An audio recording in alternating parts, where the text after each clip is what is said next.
जय माँ काली मित्रों, आपका मेरे चैनल माँ काली महाकाल शक्ति उपासना में स्वागत है।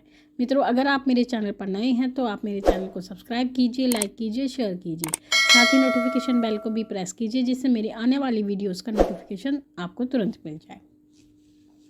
मित्रों, आज का जो विषय है वो विषय ये है कि जब आप किसी कार्य को करते हैं, जैसे कि आप किचन में काम कर रहे हैं, रसोई घर में काम करते हैं, तो उस समय पर अगर आपके हाथ से रोटी छूट के नीचे गिर जाती है ज़मीन पर। कई बार आपने देखा होगा कि जब आप लोई बना रहे होते हैं तो आटे की एक लोई आपके हाथ से छूट करके ज़मीन पर गिर जाती है। और उसके बाद आपने देखा होगा जब आप दूध तैयार कर रहे होते हो या दूध किसी के लिए गिलास में डाल रहे होते हो तो आपका हाथ अपने आप ही ऐसा कुछ हो जाता है कि वो दूध आपके हाथ से नीचे गिर जाता है, भूमि पर फैल जाता है। तो इसका क्या कारण होता है, क्यों ऐसा होता है? जबकि आप बहुत संभलते हुए कार्य करते हैं फिर भी आपके हाथ से ऐसा होता है। और जिन लोगों के साथ ऐसा अक्सर होता है तो उसके लिए तो ये बहुत बड़ी बात है। देखिए मित्रों, ये जो चीज़ें होती हैं जो भूमि पर गिरती हैं, इसका अर्थ ये होता है कि जो आपके पितृगण होते हैं या जो शक्तियाँ होती हैं वो अतृप्त होती हैं। यानी जो आपके कुल देवता होते हैं या कुल देवी होती है या आपके जो पितृ होते हैं, ये जो शक्तियाँ होती हैं इनको भोग चाहिए होता है। तो इनके लिए अगर आप भोग नहीं करते हो, इनके निमित्त कोई भोजन आदि नहीं निकालते हो, तो क्या होता है कि आपके शरीर से खाने की वस्तुएं छूट करके ज़मीन पर गिर जाती हैं। और जब ये ज़मीन पर गिर जाती हैं तो वो चीज़ें उनको प्राप्त हो जाती हैं। वो आपको संकेत देते हैं इसके माध्यम से कि आपने किसी को भोग आदि नहीं दिया है, किसी का भोजन ऐसा है या आपने कुछ ऐसी बोल कबूल बोल रखी है जिसमें आपको भंडारा करना हो या किसी को भोजन कराना हो या गरीबों को भोजन कराना हो, आपको कुछ दान करना हो, या बहुत सारी ऐसी चीज़ें जो आपने बोल रखी है और आपको विस्मृति हो गई है। तो उसका स्मरण कराने के लिए भी ईश्वर आपको ये संकेत देते हैं। साथ ही एक कारण ये भी होता है कि अगर आपके घर में कोई नकारात्मक ऊर्जा होती है, नकारात्मक ऊर्जा जो होती हैं वो भी भोजन करती है, उनको भी भोजन की आवश्यकता होती है। तो वो क्या करती हैं, वो आपके हाथ से भोजन गिरा देती हैं, कहीं ना कहीं पर फर्श पर गिरा देती हैं। तो जब वो फर्श पर गिर जाता है तो वो ऊर्जाएं उसको ग्रहण कर लेती हैं।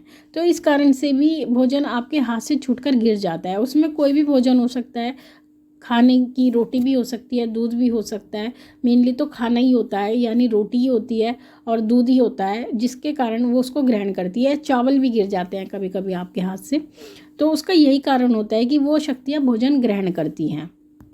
जो व्यक्ति अपने पितरों को नहीं मानते हैं, उनके लिए कोई भी कार्य नहीं करते हैं, केवल श्राद्ध पक्ष में ही उनके लिए भोजन आदि देते हैं और बाकी पूरे साल अपने पितरों के लिए कुछ नहीं करते हैं। उनके साथ भी अक्सर होता रहता है, उनके हाथ से चीज़ें छूटती रहती हैं। तो ऐसे व्यक्तियों को अपने पितरों को भोजन देना चाहिए। अगर वो इतवार को नहीं दे सकते तो अमावस्या को तो अवश्य ही देना चाहिए। और अमावस्या मास में केवल एक बार ही आती है और बार बार नहीं आती है। तो मास में एक बार तो आपको भोजन अवश्य देना चाहिए। और भोजन में आपको ये ध्यान रखना चाहिए कि आप खीर अवश्य बनाएं, क्योंकि खीर जो है वो पितरों का मनपसंद भोजन होता है। और खीर जो बनाई जाती है उसमें जब आप अमावस्या निकालते हैं, जो खीर की जो मात्रा होती है वो ज़्यादा होनी चाहिए। यानी जो आप और अन्य भोजन बनाते हैं उससे ज़्यादा आपको खीर रखनी चाहिए, क्योंकि पितृ जो है खीर से ही तृप्त होते हैं।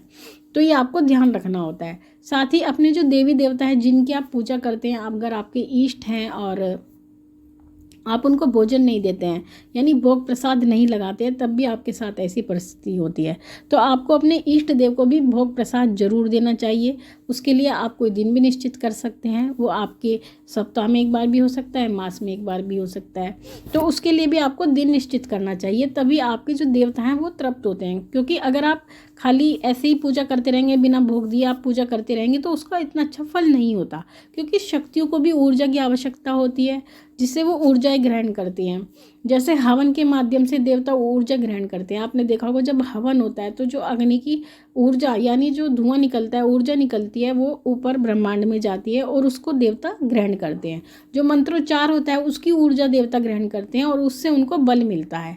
तो ये चीज़ें होती हैं जो मनुष्य करते हैं और जिनकी ऊर्जा देवताओं को मिलती है। और अगर देवताओं को जो ऊर्जा मिलती है उसके फलस्वरूप वो आपको आशीर्वाद देते हैं और आपकी जो बाधाएं हैं उनसे आपको मुक्त करते हैं। तो ये सब कुछ एक प्रोसीजर होता है जिसके माध्यम से कार्य किया जाता है। तो आपको इन सभी बातों का ध्यान रखना चाहिए अगर आप चाहते हैं कि आपके घर में सुख शांति रहे और किसी भी प्रकार की परेशानी ना रहे। तो मित्रों, ये थी छोटी सी जानकारी। माँ भगवती से यही प्रार्थना करती हूँ कि वो आपके भंडारे भरती रहे, आपकी सभी मनोकामनाओं को वो पूर्ण करती रहे। आपसे फिर मिलूंगी अपनी अगली वीडियो में। तब तक के लिए जय महाकाली, जय महाकाल।